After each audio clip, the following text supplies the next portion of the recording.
Hi, in this video I will provide an overview of Assignment 3, the Concept-Based Unit Planner, which serves as the final exam or the summative assessment for EDN 334.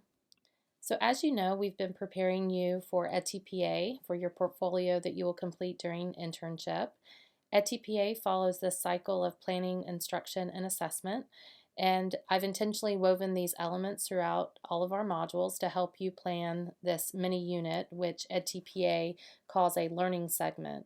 So during internship, you'll create a 3 to 5 lesson mini unit or learning segment that reflects what you know about your students and what they are able to do and what they know, what you want them to know, how you will use your knowledge of your students to plan instruction, and then the actual instructional design piece of planning the strategies, learning tasks, and assessments that you will use to support that learning. Please first do review the handout and rubric for this assignment. It will be assessed in these areas: the context for learning, concept web, your learning targets or the outcomes for your unit, assessments, and your 3 to 5 concept-based learning activities or your lesson outlines. So teachers need to constantly be thinking of these 4 elements as they are planning their effective classrooms: who they're teaching, where they're teaching, that's the actual environment, what they're teaching or the content, and then how to teach, the instruction. So the planned and taught curriculum should consider the strengths, the needs, and interests of the children. This is why you completed the Context for Learning handout at the beginning of your field placement to inform your instructional design. So based on the information that you've acquired throughout your field placement, you're designing this hypothetical mini unit or learning segment of 3 to 5 lessons using concept-based curriculum and instruction. So concept-based curriculum and instruction, as a review, is driven by big ideas or conceptual understandings instead of rote memory of topics and facts. A lot of you have mentioned in modules how your social studies learning in your own education was primarily based on memorization of specific people and events and different eras in history primarily. So we're trying to move beyond that and think about transfer of learning and depth of knowledge. And really, it's very natural because it reflects how humans learn anyway, how the brain organizes information by categorizing, comparing, assimilating new information into your existing schema.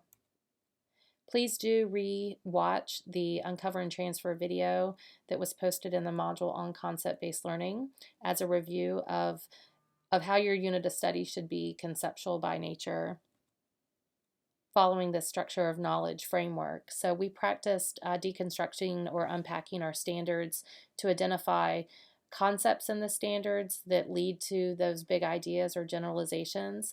And then the topics should be those that you can use to teach the concepts. So the concepts and topics go hand in hand. And I've emphasized thinking about topics that would be interesting for your students that can be used to teach those concepts. And then the facts, of course, are the specific examples, statistics, etc., that go with the topics that you are inserting in your instruction.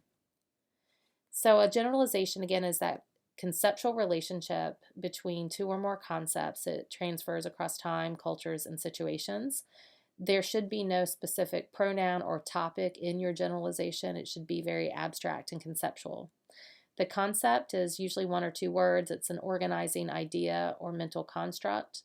And then the topic frames those concepts. The topics and facts frame them by specific people, places, situations, or things.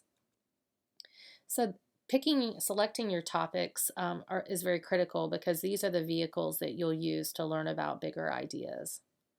So I'm going to provide an example in this video to help you understand the relationship between these elements. In this unit of study, entitled You Are What You Eat, this was designed by some of my graduate students this semester. They use the conceptual lens of systems and choice to teach about health, nutrition, and our food system. So in this unit, this is their summary. You'll see in your assignment handout, after you actually craft the unit as a whole, you'll go back and write an overview of what the unit is about. So in this unit for 5th grade that would last approximately 2 weeks, students learn about the various systems that provide the foods we eat, as well as analyze the effects that these systems have on our health. Concepts related to history and culture and how they inform our health habits will be integrated throughout the unit. It begins with an exploration of our global food system with emphasis on how food is grown, processed, distributed, and sold to customers, etc. So you'll see that it's approximately 3 to 5 sentences. It provides a holistic overview of what the entire unit is about. So to begin, often you think about, well, what concepts or topics relate to our food system? If that is the theme that you're using to plan a unit of study, this is usually where I start. And of course, we're informed by the standards. We're using a backward design model where we first identify the outcomes that we want students to attain before even thinking about lesson planning. So this is where I had you deconstruct standards by concepts, topics and content, and then skills that are in those standards. So a standard should identify what students should understand, know, and can do. You are not limited by the standards, of course. This is a starting place and a target, but you are more than welcome to incorporate concepts that aren't explicit in the standards. So sometimes there are implicit concepts that you can relate to the standard. So please don't feel limited by the language of the standard. So in this unit of study on food, culture, health, and our food system, the students were able to integrate standards from across social studies, science, math, and health, understanding, for example, how market economy impacts life in the United States, how personal choices result in benefits or consequences. In science, students study the human body. In math, data analysis and interpretation.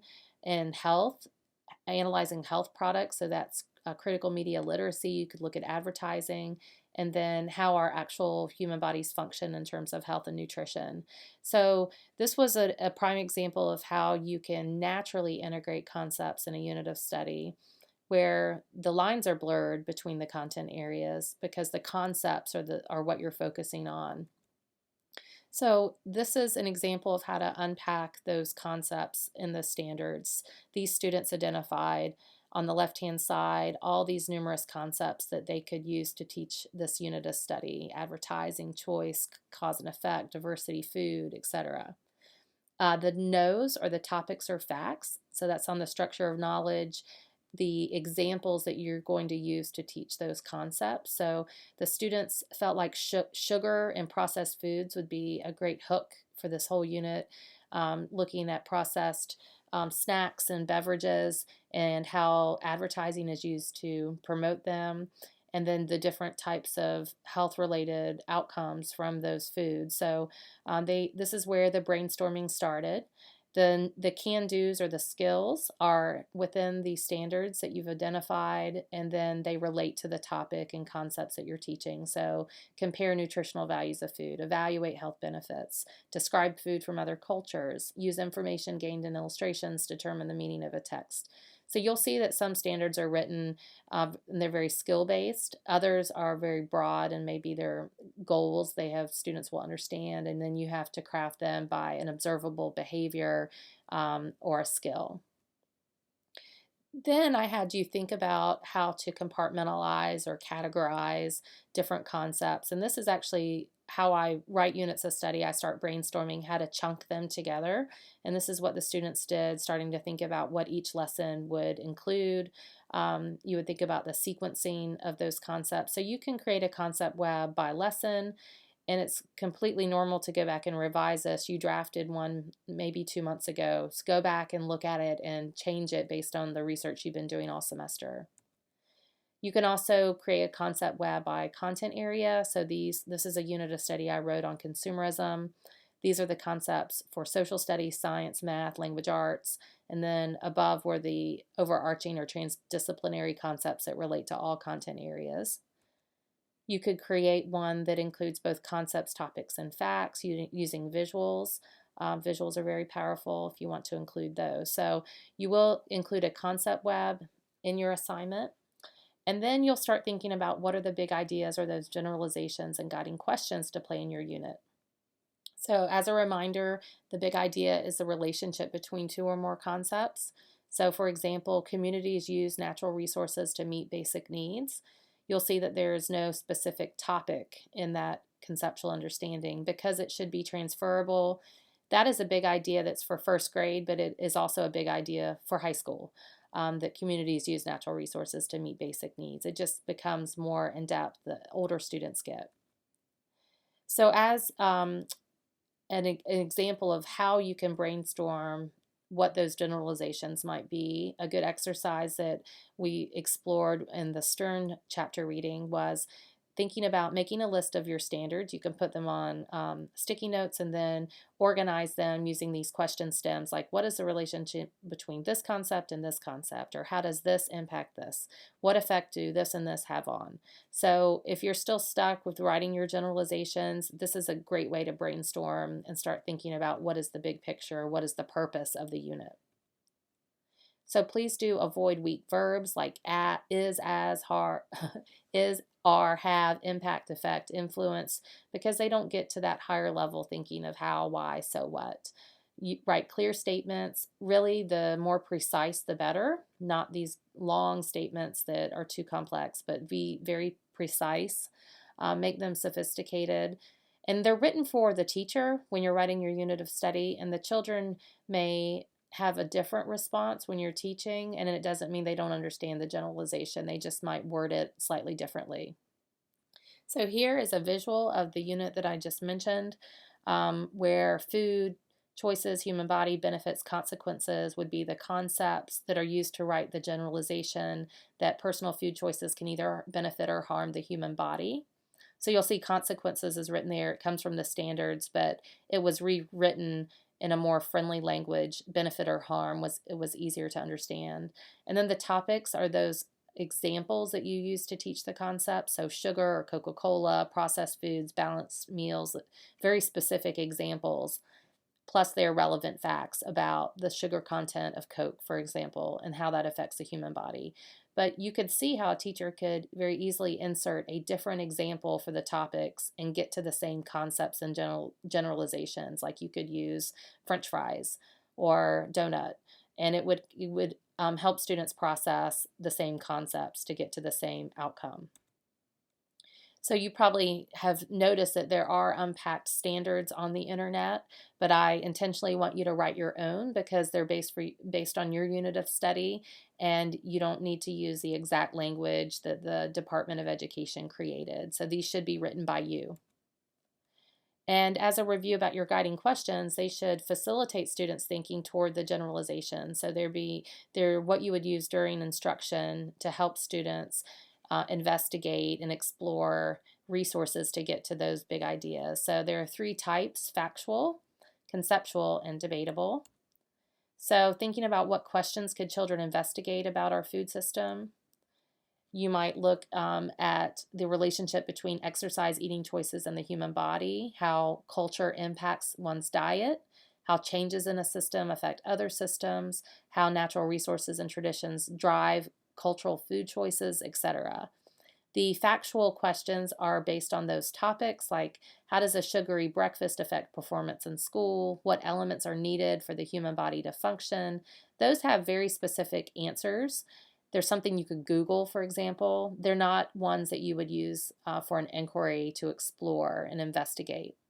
And then the provocative questions are a great way to incorporate perspective taking. It's an opinion type question or debatable. Like, for example, you could ask students, is sugar your friend or your enemy?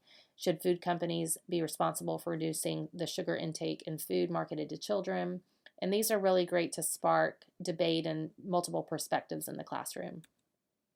So as an example of a conceptual question, how do natural resources and traditions of a region drive cultural food choices? That helps the students then come to the generalization that people from diverse cultures make food choices that reflect their region's natural resources and traditions.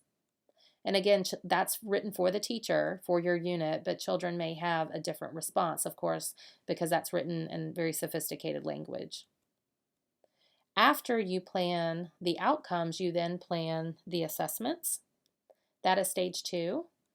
So again, there are 2 types, formative and summative. Formative is more to inform instruction and also give students feedback on their attainment of the learning goals. Summative is more the evaluative assessment of what they learned.